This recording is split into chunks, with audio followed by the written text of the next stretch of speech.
Bonjour à tous, j'espère que vous allez bien. Dernière partie du programme, on s'intéresse au stress et on va voir que l'organisme s'adapte. Vous êtes prêts? C'est parti!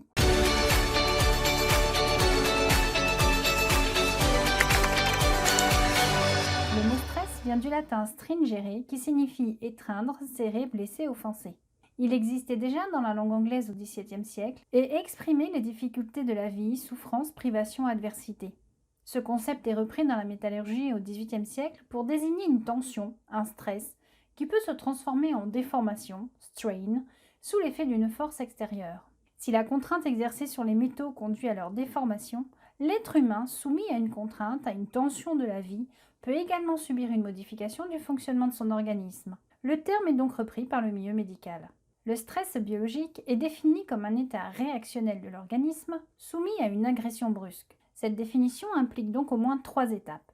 Une stimulation externe ou interne à l'organisme, appelée agent stresseur, une intégration de cette stimulation la traduisant en agression au niveau de l'encéphale, et enfin une réaction au niveau de cet encéphale puis de l'organisme.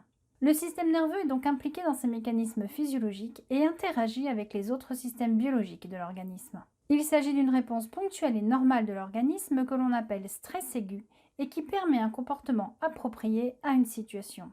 Si l'agent stresseur persiste et que l'adaptation de l'organisme n'est pas efficace, le stress s'installe et on parle de stress chronique. Dans un premier temps, voyons comment l'organisme fait face aux perturbations environnementales et tout d'abord intéressons-nous aux agents stresseurs. Est considéré comme un agent stresseur une situation imprévisible nouvelle et qui peut potentiellement présenter une menace pour l'organisme. Cet agent crée un stress. Il exerce sur l'organisme une pression qui est à l'origine d'un ensemble de réactions permettant à l'individu d'adopter un comportement adapté et donc de répondre à la perturbation.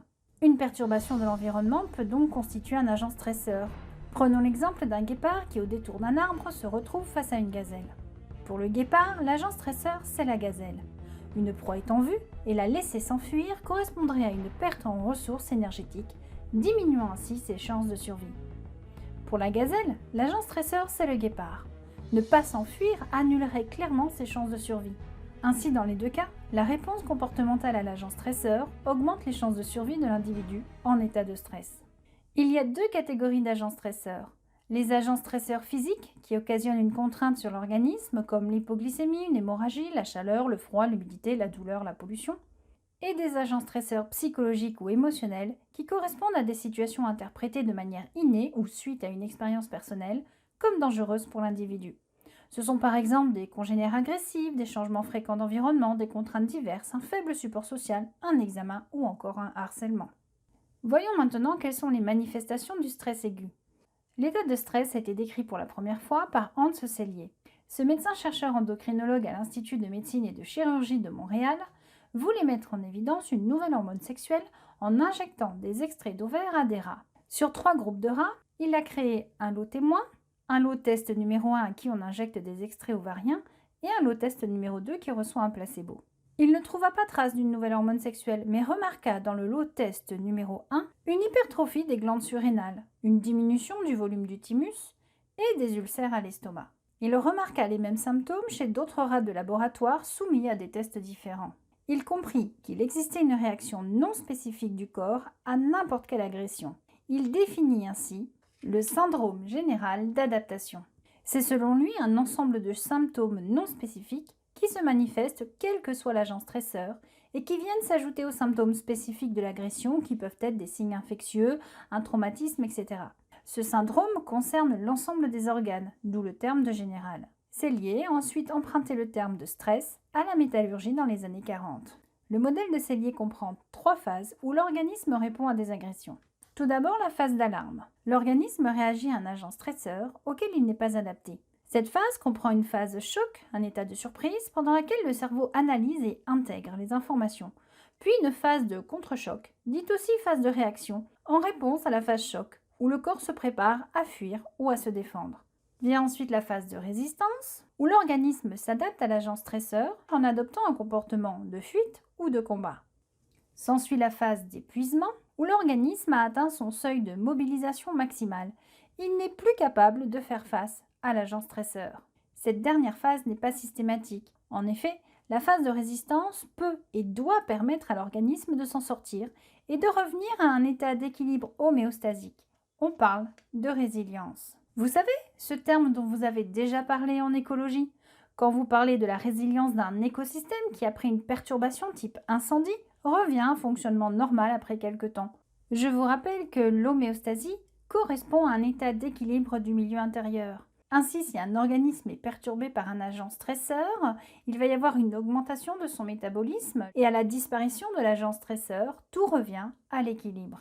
Selon Sellier, il existerait un stress positif qu'on appelle le stress et un stress négatif, le distress. Un stress négatif ne permet pas un retour à l'équilibre et alimenterait l'état de détresse de l'organisme causé par des stimuli persistants et donc déclencherait la phase d'épuisement.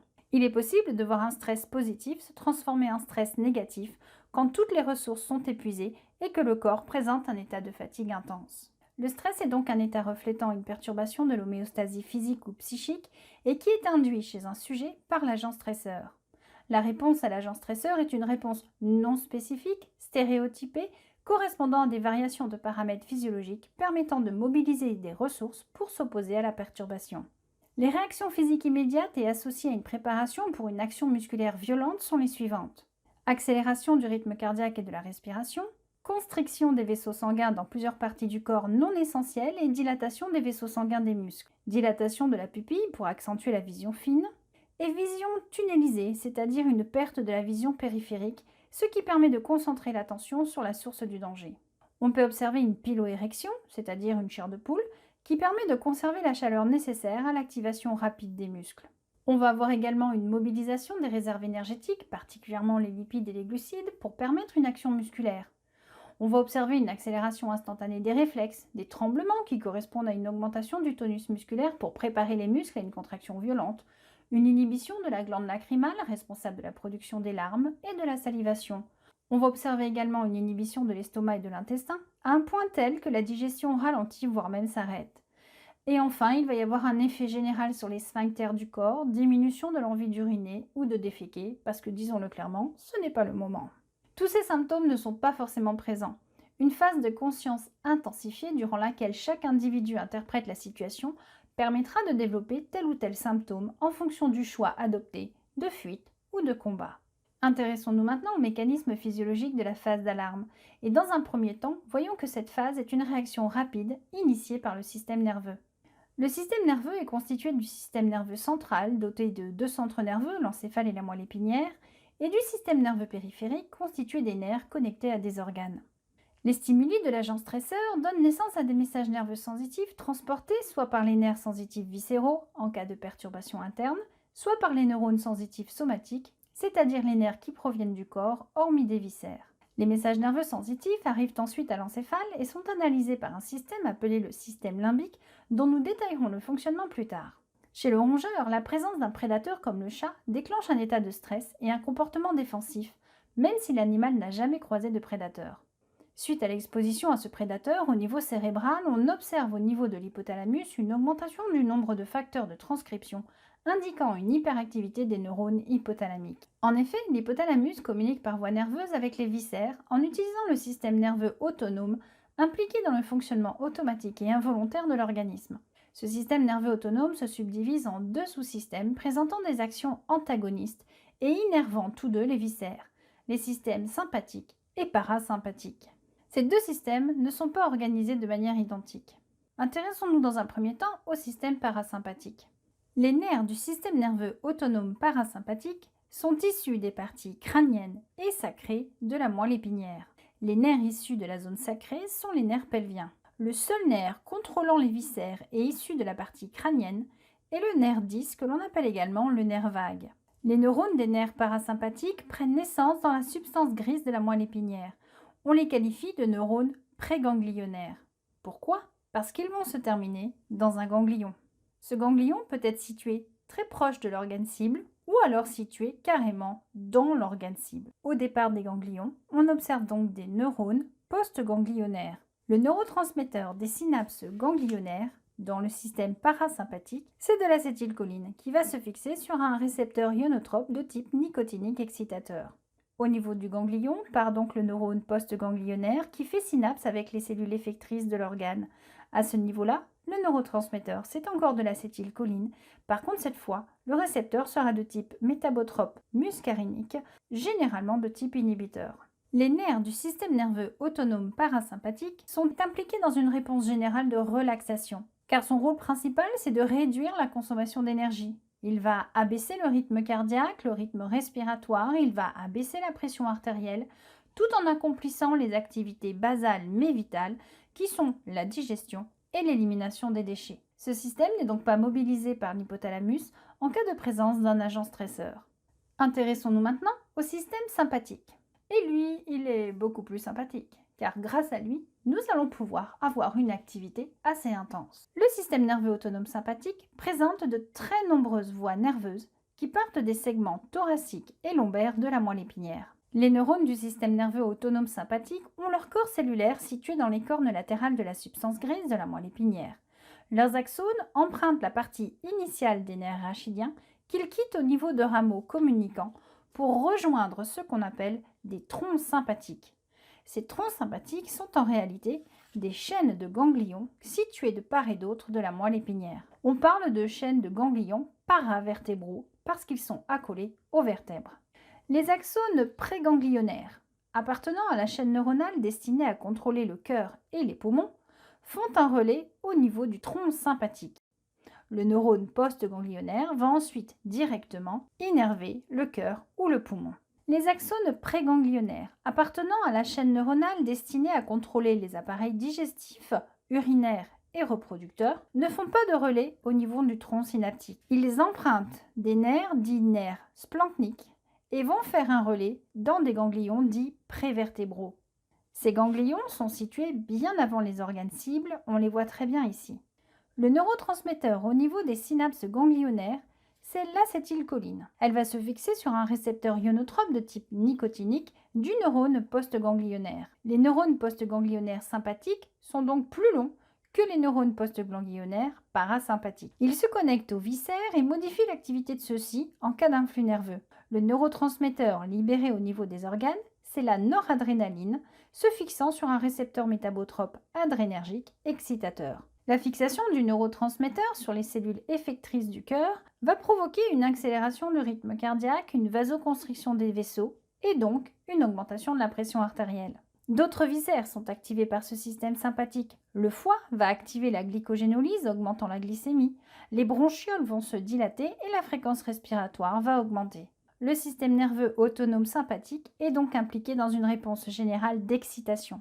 Il présente donc une action antagoniste à celle du système nerveux parasympathique. C'est donc ce système qui va être mobilisé pendant l'état de stress. Le système parasympathique, quant à lui, sera mobilisé quand l'agent stresseur aura disparu et permettra le retour à l'état normal du fonctionnement de l'organisme, en l'occurrence de la résilience de celui-ci. Ainsi, en résumé, après une phase de choc où le système limbique analyse la situation, il y a une phase contre-choc. Les neurones de l'hypothalamus vont faire connexion avec les neurones préganglionnaires situés dans la substance grise de la moelle épinière. Ceux-ci vont activer les neurones postganglionnaires qui vont libérer de la noradrénaline au niveau des organes cibles. La stimulation de l'ensemble de ces organes cibles va permettre une première réponse de l'organisme face à l'agent stresseur. Augmentation de la fréquence cardiaque, pression artérielle, de la fréquence ventilatoire, augmentation du diamètre des bronchioles, glycogénolyse, glycémie, vigilance et attention, diminution de la diurèse et diminution de l'activité digestive. La phase d'alarme, si elle est initiée par le système nerveux, est renforcée par une action hormonale. Lors d'un stress, c'est lié à noter une forte augmentation de deux hormones produites par la moelle de la glande surrénale, l'adrénaline et la noradrénaline. On les appelle aussi épinéphrine et norépinéphrine. Pourquoi ? Parce qu'en latin, si adrénaline vient de adrenes qui signifie à côté du rein, en grec, épinéphrine, épi au-dessus, néphros le rein, qui veut donc dire situé au-dessus du rein. Donc ces fameuses glandes surrénales, elles sont divisées en deux structures distinctes. La médullosurrénale au centre de la glande et la corticosurrénale en périphérie. La médullosurrénale représente 20% de la surrénale. C'est la principale source somatique d'hormones du groupe des catécholamines. Elle sécrète en effet 20% de noradrénaline et 80% d'adrénaline. Ces deux molécules sont très proches spatialement l'une de l'autre. Les cellules de cette médulle surrénale sont appelées cellules chromaffines parce qu'elles présentent une forte affinité avec les sels de chrome des colorants utilisés. Elles sont entourées d'un riche réseau capillaire. Adrénaline et noradrénaline étant aussi des neurotransmetteurs, on comprend que les cellules de la médulle surrénale correspondent à des neurones modifiés dont le neurotransmetteur est libéré dans le sang. De fait, la médulle surrénale peut être considérée comme un ganglion modifié du système sympathique. Libérées dans la circulation sanguine, les deux hormones sont distribuées dans tout l'organisme et vont renforcer l'activité de la noradrénaline qui a été libérée par les synapses des neurones postganglionnaires. Ainsi, cette libération d'hormones va renforcer l'action du système nerveux sympathique. La production des catécholamines est rapidement induite par le système sympathique. Pourquoi ? Tout simplement parce qu'une petite partie des axones des neurones préganglionnaires innerve directement sans neurones postganglionnaires la partie médullaire des glandes surrénales. Cela va stimuler donc la production des catécholamines par les cellules chromaffines. Il faut donc retenir que la phase d'alarme consiste à mobiliser les ressources énergétiques de l'organisme via le système nerveux autonome sympathique, dont l'action est renforcée par des médiateurs hormonaux. Cette phase d'alarme peut être très courte car les catécholamines ont une durée de vie de 2 minutes, permettant une résilience rapide du système. Intéressons-nous maintenant au mécanisme physiologique de la phase de résistance. Celli avait remarqué que la forte augmentation du taux de catécholamine était suivie, après quelques minutes, d'une augmentation d'une hormone issue cette fois de la partie corticosurrénale de la glande surrénale, une hormone donc appelée le cortisol. Ainsi, suite à l'activation de l'hypothalamus et de la mise en route de la phase d'alarme via le système nerveux sympathique, c'est un système hormonal qui s'active et qui permet à l'organisme d'entrer en phase de résistance, à savoir être capable de réaliser dans la durée l'action choisie, fuir ou combattre. La corticosurrénale est activée par un axe neuro-hormonal.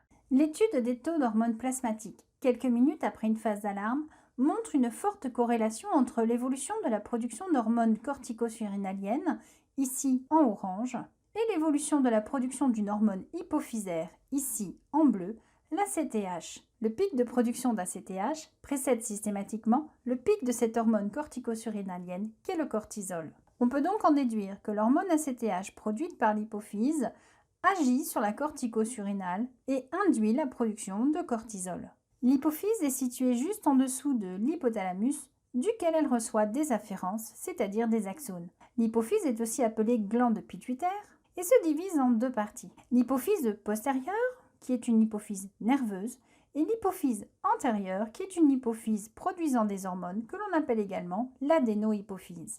On peut donc dire que l'hypothalamus, mobilisé lors de la phase d'alarme, mobilise non seulement le système sympathique, mais également l'adénohypophyse. Les neurones de l'hypothalamus vont donc voir des messages nerveux circuler dans leur axone, et au niveau de la synapse, qui se fait avec les vaisseaux sanguins de l'adénohypophyse, il va y avoir libération des neurotransmetteurs directement dans le sang. Ce neurotransmetteur va jouer le rôle d'une hormone, on parle donc de neurohormone.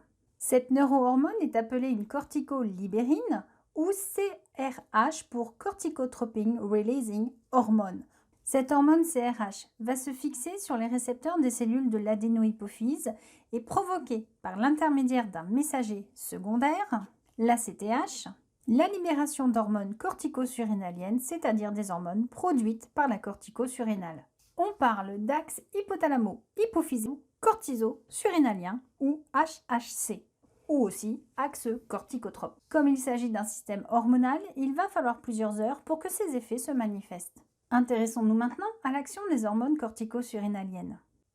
La corticosurrénale synthétise 3 grandes familles d'hormones stéroïdes appelées les corticostéroïdes à partir du cholestérol. Les cellules corticales sont disposées en 3 zones concentriques. On distingue la zone glomérulaire en surface qui produit des hormones appelées minéralocorticoïdes, la zone fasciculée au milieu, dont les cellules sécrètent des hormones métaboliques appelées glucocorticoïdes, et la zone réticulée à l'intérieur, dont les cellules sont contiguës de la médulosurrénale et qui élaborent des hormones sexuelles surrénaliennes appelées gonadocorticoïdes. Seules les hormones minéralocorticoïdes et glucocorticoïdes interviennent dans la réaction de stress. Intéressons-nous dans un premier temps aux minéralocorticoïdes. L'aldostérone est la principale hormone minéralocorticoïde produite. Elle permet entre autres le maintien de l'équilibre plasmatique des ions sodium impliqués dans le mécanisme de pression artérielle. En effet, La cible principale de l'aldostérone est la partie distale de ces petits tubules que l'on trouve dans les reins. Ils possèdent dans des structures appelées pyramides des tubes qui vont pouvoir filtrer le sang. Ces tubes s'appellent des néphrons. Le sang artériel va circuler tout le long de ce tube. Au fur et à mesure de son avancée, il va excréter dans le tubule les déchets dont il veut se débarrasser. Le sang va également excréter de l'eau. Ainsi, le mélange formé dans ce tube que l'on appelle le néphron va devenir au fur et à mesure de son avancée de l'urine. Mais voilà, à la fin du circuit, l'aldostérone va favoriser l'absorption des ions sodium de l'urine en formation, permettant ainsi leur retour dans la circulation sanguine. L'aldostérone, de ce fait, permet ainsi de maintenir la pression artérielle. Il va également faciliter la réabsorption des eaux sodium de la sueur, de la salive et des sucs gastriques. En temps normal, l'ACTH n'influe pas sur la production d'aldostérone. Cependant, lors d'un stress intense, la forte stimulation de l'hypothalamus et l'élévation du taux sanguin d'ACTH hypophysaire intensifient la sécrétion de la cortico-surrénale. Ainsi, l'augmentation de la sécrétion d'aldostérone provoque une élévation du taux sanguin d'ion sodium à l'origine d'une réabsorption de l'eau et donc d'une augmentation de la pression artérielle. Intéressons-nous maintenant aux glucocorticoïdes. Les glucocorticoïdes influent sur le métabolisme de la plupart des cellules et contribuent à la résistance aux facteurs de stress. On trouve le cortisol, la cortisone et la corticostérone. Le cortisol est sécrété en quantité importante chez l'être humain pour qui il est vital. En cas d'ablation de la glande surrénale, l'individu ne survit pas plus de 10 jours. Ce cortisol permet à l'organisme de s'adapter au changement de l'environnement et notamment à l'intermittence de l'apport alimentaire en stabilisant la glycémie. En effet, il favorise la néoglucogénèse à partir du glycérol obtenu par lipolyse des lipides de réserve. Le taux sanguin de cortisol atteint son maximum peu après le lever et son minimum le soir au moment du coucher. La régulation de sa sécrétion ainsi que celle des glucocorticoïdes de manière générale répond à un rétrocontrôle négatif. En effet, les cellules de l'hypothalamus et de l'hypophyse peuvent détecter le taux de cortisol. Pourquoi? Parce qu'elles possèdent des récepteurs aux glucocorticoïdes, tout simplement. Ainsi, la forte libération de cortisol va inhiber la production de CRH et d'ACTH. Il n'y a pas que ce rétrocontrôle, il y a également celui exercé par l'ACTH sur l'hypothalamus. Quand il y a trop d'ACTH dans le sang, ceci freine l'activité de l'hypothalamus.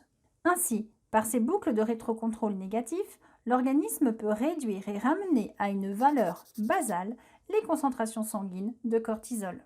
Cependant, tout stress aigu, qu'il soit d'origine interne ou externe, perturbe ce rythme car le système nerveux sympathique prend le dessus sur les effets inhibiteurs du cortisol. Cela va provoquer une activation de l'axe corticotrope et donc une forte libération de CRH, d'ACTH et donc de cortisol.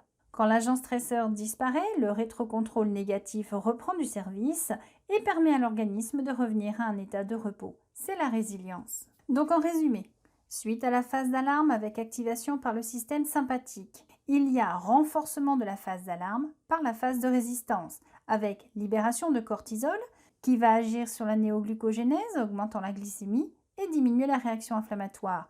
Les minéralocorticoïdes, l'aldostérone, vont permettre une augmentation de la rétention des ions sodium et l'augmentation du volume sanguin, augmentant la pression artérielle. Le rétrocontrôle négatif permet de ralentir l'axe hypothalamo-hypophysocortico-surrénalien, c'est-à-dire de retourner à l'état homéostasique de départ. Quand la mobilisation échoue, c'est-à-dire en cas de persistance de l'agent stresseur, et donc d'une perte de contrôle de la situation, la sécrétion de cortisol devient prédominante et dépasse le seuil physiologique de tolérance. Ainsi, la sécrétion de cortisol est prolongée et un état de stress chronique s'installe. Elle est alors associée à un sentiment de détresse psychique, d'impuissance et de dépression. L'organisme est alors dépassé et s'épuise. On dit qu'il est débordé.